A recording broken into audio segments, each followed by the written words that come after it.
25 নম্বর আয়াতে আল্লাহ প্রশ্ন করছেন এখানে আইনদাহু ইলমুল গায়বি ফাহুয়া ইয়ারা, তার কাছে কি অদৃশ্যের জ্ঞান আছে যে সে দেখে? সে মনে করছে যে দ্যাটস সাফিসিয়েন্ট ফর হিম, যে সে যেটুকু করছে এটুকুই যথেষ্ট, তারপরে সে ভালো কাজ করা বন্ধ করে দিল। তার মানে কি সে জানে যে আলটিমেট রেজাল্ট সে দেখে ফেলেছে, তারপরে কি আছে সেই সম্পর্কে তার পরিপূর্ণ জ্ঞান রয়েছে? আল্লাহ সুবহানাহু ওয়া তাআলা এখানে বলছেন তার তো আসলে এই যে প্রশ্নটা করেছেন, প্রশ্নটা করার উদ্দেশ্যই হচ্ছে এটাকে অ্যাফার্ম করা, এটাকে সুনিশ্চিত করা তার তো আসলে অদৃশ্যের জ্ঞান নেই। এবং এর আগে আমরা দেখেছি আল্লাহ সুবহানাহু ওয়া তাআলা বলেছেন যে লা তুজাক্কু আনফুসাকুম, যে তুমি নিজেকে নিজে পিওর ডিক্লেয়ার করো না, কারণ তোমার কাজ কতটুকু আল্লাহ সুবহানাহু ওয়া তাআলার কাছে পছন্দনীয় হয়েছে, অ্যাকসেপ্টেড হয়েছে, এবং সেটার জন্য কি রেজাল্ট রয়েছে আনসিন ওয়ার্ল্ডের মধ্যে, সেটা তো তোমার জানা নেই। এবং আমরা যদি এটাকে এর সাথে কন্ট্রাস্ট করি তাহলে দেখব যে যে গ্রুপ অফ পিপলের কথা বলা হচ্ছে তারা যে কথাগুলো বলছে, এই কথাগুলো বলছে হচ্ছে সম্পূর্ণ ধারণার ভিত্তিতে, তাদের কোনো জ্ঞান নাই। দুনিয়ার জ্ঞান নেই যেমন তারা লিমিটেড, তেমনি আমরা দেখতে পাচ্ছি যে তাদের অদৃশ্য জ্ঞানও নাই। আর যার ব্যাপারে তারা এই কনফিউশন তৈরি করছে সে রাসূল সাল্লাল্লাহু আলাইহি ইসলামের ব্যাপারে আমরা জানি যে রাসূল সাল্লাল্লাহু আলাইহি ইসলামকে দুনিয়াবি জ্ঞান যেমন আল্লাহ সুবহানাহু ওয়া তাআলা দিয়েছেন, যেটুকু তার দরকার প্রয়োজনীয় কোরআনের মাধ্যমে, তেমনিভাবে রাসূল সাল্লাল্লাহু আলাইহি ইসলামের বিশেষ আরেকটা বৈশিষ্ট্য হচ্ছে তিনি আনসিন ওয়ার্ল্ডও কিন্তু দেখেছেন। এই সূরাটা হচ্ছে সূরার কিছু অংশ আমরা দেখেছি যেটা হচ্ছে মিরাজের ঘটনার বর্ণনা করা হয়েছে, যখন রাসূল সাল্লাল্লাহু আলাইহি ইসলাম ঊর্ধ্বাকাশে গমন করেছিলেন, সেখানে তিনি জান্নাত দেখেছেন, জাহান্নাম দেখেছেন, সপ্ত আসমান ভ্রমণ করেছেন, পূর্ববর্তী নবী রাসূলদের সাথে সাক্ষাৎ করেছেন। তো এগুলো সব কিছুই হচ্ছে সাধারণ মানুষের জন্য আনসিন ওয়ার্ল্ড। সেই জিনিসটা কিন্তু রাসূল সাল্লাল্লাহু আলাইহি ইসলাম দেখেছেন। সো এখানে আমরা দুইটার কন্ট্রাস্ট দেখতে পাই যে তারা নিজেদেরকে নিজেরা পিউরিফাই মনে করে, নিজেদেরকে নিয়ে নিজেরা গর্ব অনুভব করে, তারা মনে করে যে তাদের ভবিষ্যৎ তারা ফিক্স করে ফেলেছে। আল্লাহ সুবহানাহু ওয়া তাআলা বলছেন তাদেরকে অদৃশ্য জ্ঞান আছে যা দিয়ে তারা দেখে, অর্থাৎ এখানে আল্লাহ সুবহানাহু ওয়া তাআলা তাদের যে আইডিয়া, তারা যে চিন্তা ভাবনা করছে সেটাকে সম্পূর্ণভাবে নালিফাই করে দিচ্ছেন। সূরা সাবাতে বলা হয়েছে যে বান্দাদের মধ্যে যাকে ইচ্ছা রিজিক বাড়িয়ে দেন এবং সীমিত পরিমাণে দেন, তোমরা যা কিছু ব্যয় করো তিনি তার বিনিময় দেন, তিনি উত্তম রিজিক দাতা। তো এখানে আমরা দেখি যে আল্লাহ সুবহানাহু ওয়া তাআলা কারো যে এফোর্ট সেটাকে আল্লাহ সুবহানাহু ওয়া তাআলা নষ্ট করেন না, যে যতটুকু দান করে আল্লাহ সেটার বিনিময় দেন, কিন্তু সেটার জন্য আমাদেরকে চিন্তা করতে হবে যে এই বিনিময়টা আমরা আসলে কোথায় পাচ্ছি, এটা কোনো অংশ কি আমরা আখিরাতের জন্য রেখেছি নাকি সমস্ত কিছু এই দুনিয়াতেই আমরা ইউজ করে ফেলছি। সো আল্লাহ সুবহানাহু ওয়া তাআলা এখানে বলছেন যে এই যে লোকটার কথা বলা হচ্ছে যে হচ্ছে মানুষকে দেওয়া থেকে বিরত থাকলেও সেই বিরত থাকার উদ্দেশ্য হতে পারে যে সে দারিদ্রতায় ভয় পাচ্ছে, বিরত থাকার উদ্দেশ্য হতে পারে সে আর এই জিনিসটার মধ্যে তার কোনো লাভ দেখতে পাচ্ছে না সে কারণে, এবং সে কাজটা বন্ধ করে দিল। তার কি এই আনসিন জগৎ, যে অদৃশ্য জগৎ, সেই সম্পর্কে তার কোনো ধারণা আছে যে সেখানে যে সে কি পেতে চাচ্ছে? তার উত্তরটা কি হবে? তার উত্তর হচ্ছে তার কোনো ধারণাই নাই। সে ভালো কাজ করা বন্ধ করে দিয়েছে শুধুমাত্র কৃপণতার কারণে, ভালো কাজ করা বন্ধ করে দিয়েছে তার নিজের সুবিধা হবে না দেখে, সে আখিরাতের কথা এখানে চিন্তা করে নাই।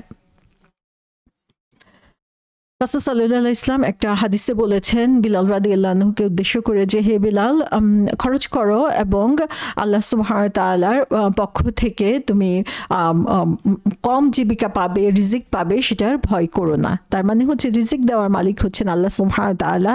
সেখানে আমি আমার নিজের খেয়াল খুশি মতো সেটা বন্ধ করে দিব, নিজে একটা আইডিওলজি দাঁড় করিয়ে সে অনুযায়ী নিজেকে পরিচালিত করার চেষ্টা করব, সেটা আমাদের উচিত না। কারণ হচ্ছে রিজিকের মালিক আর রাজ্জাক হচ্ছেন আল্লাহ সুবহানাহু ওয়া তাআলা। তো মূলত মানুষ এই যে ভালো কাজ থেকে নিজেকে দূরে সরিয়ে নেয়, ভালো কাজ করা বন্ধ করে নেয়, তার মূল কারণ কি? তার মূল কারণ হচ্ছে ডে অফ জাজমেন্ট সম্পর্কে একটা ভুল ধারণা থাকা, আখিরাত সম্পর্কে একটা ভুল ধারণা থাকা। এবং এটাই আমরা দেখি যে কাফের কুরাইশদের মধ্যে মূলত মূল সমস্যা যেটা ছিল যে তারা আখিরাত সম্পর্কে ভুল ধারণা করেছিল এবং সেখানকার প্রাপ্তি বা শাস্তি সম্পর্কে তারা কিছুতেই সেটা স্বীকার করতে তারা রাজি ছিল না। সো এখানে আল্লাহ সুবহানাহু ওয়া তাআলা বলছেন যে আইনদাহু ইলমুল গায়বি ফাহুয়া ইয়ারা, যে সে কি দেখেছে, সে তো অদৃশ্যকে দেখে নাই, তাহলে সে কিভাবে এ ধরনের ডিসিশনে পৌঁছে যাচ্ছে। তারপরে 36 নম্বর আয়াতে বলছেন যে আমলাম ইউনাব্বা বিমা ফি সুহুফি মূসা, তাকে কি জানানো হয়নি যা আছে মুসার কিতাবে। তাহলে এখানে আমরা দেখি যে প্রিভিয়াস যে আসমানি কিতাব ছিল সেখানকার এক্সাম্পল এখানে দেওয়া হয়েছে, যে সে তো অদৃশ্য সম্পর্কে জানে না, ভবিষ্যতে কি আছে যায় না। এখন আমরা যদি প্রিভিয়াস সিচুয়েশনের কথা, হিস্ট্রির দিকে তাকাই, তাহলে সেখানে দেখব যে মুসার যে কিতাব সেখানেও তো এই কথাগুলো বলে দেওয়া হয়েছে। কারণ আমরা জানি যে তখনকার সময়েও যারা হচ্ছে মুসা আলাইহিস সালামের ফলোয়ার ছিল তারা কিন্তু আরবের আশেপাশে এরিয়াতে ছিল, এবং তারা যেহেতু রিহলাতা সীতাই, যে তাদের সফর, ব্যবসার উদ্দেশ্যে যে সফর, সে কারণে তারা এই বিভিন্ন শহরগুলোতে যেত, এবং সেখানে বিভিন্ন মঙ্ক বা পাদ্রী নান তাদের মুখোমুখি তারা হয়েছিল, তাদের কাছ থেকে তারা জেনেছিল যে মুসার কিতাবে সম্পর্কে, যদিও আরবদের কাছে কিন্তু সরাসরি কোনো কিতাব ছিল না। এখানে আমরা দেখি ইন্টারেস্টিংলি যে সূরা জারিয়াতে আল্লাহ সুবহানাহু ওয়া তাআলা ইব্রাহিম আলাইহিস সালামের কথা বলেছেন, সূরা তুরে মুসা আলাইহিস সালামের কথা বলেছেন, সূরা নাজমে এসে ইব্রাহিম এবং মুসা দুই নবীর কথাই কিন্তু এখানে উল্লেখ করা হয়েছে, যেটা আমরা 37 নম্বর আয়াতেও দেখতে পাবো। এবং এখানেও আমরা দেখি যে মুসা আলাইহিস সালাম এবং ইব্রাহিম আলাইহিস সালামের যারা ফলোয়ার, সেখানে তাদের যে আসমানি কিতাব ছিল, সহিফা ছিল, সেখানে মূল একটা বিষয় ছিল আখিরাত। কিন্তু পরবর্তীতে যখন সেই আসমানি কিতাব বিকৃত হয়ে গেল, তখন সেই আখিরাতের বিষয়টা সেখান থেকে উঠিয়ে দেওয়া হলো, যে যারা মুসা আলাইহিস সালামের ফলোয়ার ছিল তারা কিন্তু আফটার লাইফ বা দুনিয়ার পরে যে আরেকটা জীবন রয়েছে সেটার কথা কখনো তারা বলতো না, এবং সেটার ব্যাপারে তারা বিশ্বাস করতো না।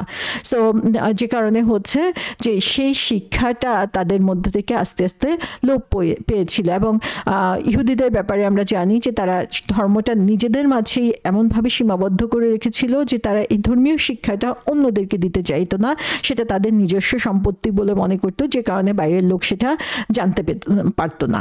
তো এখানে আমরা দেখি যে আল্লাহ সুবহানাহু ওয়া তাআলা তাদেরকে স্মরণ করিয়ে দিচ্ছেন যে তোমরা তো দেখেছো আশেপাশে যারা রয়েছে তাদের কাছে তো মুসার কিতাব রয়েছে, এবং সেখানে মুসার কিতাবের শিক্ষা উল্লেখ করা হয়েছে।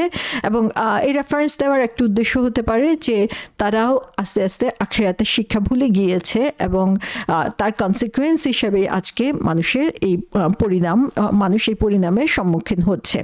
সূরা আল আলাতেও আমরা দেখি যে সেম ইব্রাহিম আলাইহিস সালাম এবং মুসা আলাইহিস সালামের কিতাবের কথা বলা হয়েছে যে ওয়াল আখিরাতু খায়রু ওয়া আবকা ইন্না হাযা লাফি সুহুফি উলা সুহুফি ইব্রাহিম ওয়া মুসা, যে পূর্ববর্তী কিতাবের এক্সাম্পল হিসাবে এখানে ইব্রাহিম এবং মুসার কিতাবের কথা বলা হয়েছে। এবং ইন্টারেস্টিংলি আমরা দেখি, আমরা যখন হিস্ট্রি বা নবী রাসূলদের ইতিহাস পড়ি তখন দেখব যে ইব্রাহিম আলাইহিস সালাম, এবং এখানে আমরা দেখি ইব্রাহিম আলাইহিস সালামের কথা আগে বলা হয়েছে এবং পরে মুসা আলাইহিস সালামের কথা। আর এই সূরার মধ্যে, সূরা নাজমের মধ্যে আমরা দেখি যে মুসা আলাইহিস সালামের কথা আগে বলা হয়েছে, এবং তারপর 37 নম্বর আয়াতে যে বলা হচ্ছে ওয়া ইব্রাহিম আল্লাযী ওয়াফা, এবং ইব্রাহিমের কিতাবে যে তার দায়িত্ব পালন করেছিল। এখানে আবার ইব্রাহিম আলাইহিস সালামের কথা পরে এসেছে। তো এই ব্যাপারে তাফসীরকারগণ বলেছেন যদিও ক্রনোলজিক্যাল অর্ডারে ইব্রাহিম আলাইহিস সালাম আগে, কিন্তু আমরা যদি স্ক্রিপ্টের ব্যাপারে চিন্তা করি বা আসমানি কিতাবের ব্যাপারে চিন্তা করি তাহলে দেখব যে মুসা আলাইহিস সালামের আসমানি কিতাবটা ছিল হিউজ, এবং সেটা অনেকদিন পর্যন্ত কার্যকর ছিল, এবং ইব্রাহিম আলাইহিস সালামের কাছে সরাসরি কোনো আসমানি কিতাব আসে নাই, ওনার কাছে সহিফা এসেছিল, এবং সহিফা হচ্ছে একটা ক্ষুদ্র সংস্করণ, সে কারণে সেটা পরবর্তীতে উল্লেখ করা হয়েছে। সো এখানে আমরা দেখি ইব্রাহিম আলাইহিস সালামের কথা বলতে যে বলা হচ্ছে ওয়া ইব্রাহিম আল্লাযী ওয়াফা, যে সাইদ ইবনে জুবাইর রাদিয়াল্লাহু আনহু বলেছেন যে এর অর্থ হচ্ছে ইব্রাহিম আলাইহিস সালামকে যা কিছু করার আদেশ করা হয়েছিল তিনি সমস্ত আদেশ তিনি পরিপূর্ণভাবে পালন করেছেন। ইবনে আব্বাস রাদিয়াল্লাহু আনহু এবং অন্যরাও বলেছেন এখানে ওয়াফা শব্দের অর্থ হচ্ছে যেটা ফুলফিল করা, কমপ্লিট করা, যেটা তাকে আদেশ করা হয়েছিল। তো এখান থেকে আমরা যেটা বুঝি যে ইব্রাহিম আলাইহিস সালামের ব্যাপারে যে তাকে যা আদেশ করা হয়েছিল সেটা তিনি কমপ্লিট করেছেন, সম্পন্ন করেছেন সম্পূর্ণভাবে। সুবহানাল্লাহ। আমরা যদি ইব্রাহিম আলাইহিস সালামের হিস্ট্রি পড়ি তাহলে দেখব যে ছোট কাল থেকে ইব্রাহিম আলাইহিস সালামকে যে পরিমাণ পরীক্ষার সম্মুখীন হতে হয়েছিল, প্রত্যেকটা পরীক্ষাতে তাকে আমরা দৃঢ় পায়ে এগিয়ে যেতে দেখি। প্রত্যেকটা নির্দেশ তিনি মাথা পেতে নিয়েছেন। তিনি যখন ছোট ছিলেন সেই সময় তাকে আগুনের মধ্যে নিক্ষেপ করা হলো এবং এই ব্যাপারে তিনি এক ফোঁটা দ্বিধা করেন নাই। সে আগুনে তাকে যখন নিক্ষেপ করা হলো যে সেখান থেকে তিনি নিজেকে বিরত রাখবেন।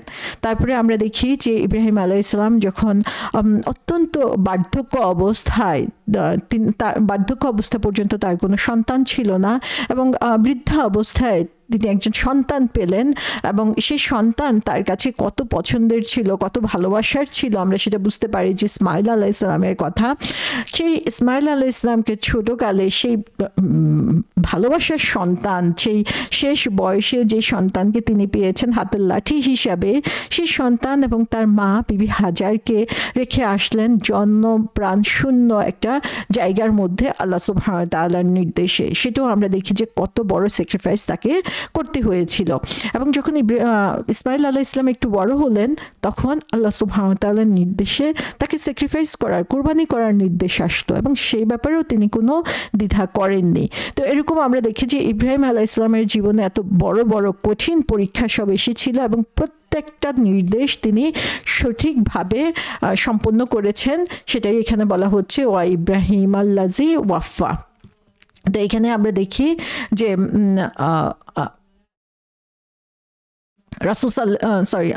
ইব্রাহিম আলাইহিস সালামের ব্যাপারে আল্লাহ সুবহানাহু ওয়া তাআলা যে নির্দেশ দিয়েছেন সেই নির্দেশগুলো ইব্রাহিম আলাইহিস সালাম কত সুন্দরভাবে সম্পন্ন করেছেন। তার যে নির্দেশ, সেই ফুলফিলমেন্ট অফ কভনেন্ট, তার সাথে আল্লাহ সুবহানাহু ওয়া তাআলার যে একটা রিলেশন ছিল সেটা আমরা দেখি যে কমপ্লিটলি আত্মসমর্পণ, সামিনা ওয়া আতানা যেটা আমরা বলে থাকি, যে শোনা মাত্র সেটা পালন করার জন্য তিনি যেভাবে এক পায়ে দাঁড়িয়েছিলেন এবং সুন্দরভাবে সেটাকে মেনে নিয়েছিলেন, যদিও তাকে কষ্টের মধ্যে যেতে হয়েছিল, সেটা সাক্ষী আল্লাহ সুবহানাহু ওয়া তাআলা এখানে দিয়ে দিচ্ছেন এই আয়াতের মাধ্যমে।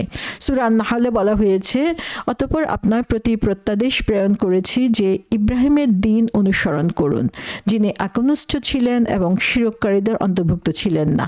তাহলে এখানে আমরা দেখি যে ইব্রাহিম আলাইহিস সালামের ব্যাপারে আল্লাহ সুবহানাহু ওয়া তাআলা বলছেন যে তার যে বৈশিষ্ট্য, সেই বৈশিষ্ট্যটাকে তিনি ছিলেন একনিষ্ঠ, ইব্রাহিমা হানিফা, যে তিনি আর অন্য কোনো ব্যাপার কখনোই তার মধ্যে দ্বিতীয় কোনো চিন্তা আসে নাই। সূরা বাকারাতে 124 নম্বর আয়াতে বলা হয়েছে, যখন ইব্রাহিমকে তার পালনকর্তা কয়েকটি বিষয়ে পরীক্ষা করলেন অতঃপর তিনি তা পূর্ণ করে দিলেন। তখন পালনকর্তা বললেন, আমি তোমাকে মানবজাতির নেতা করব।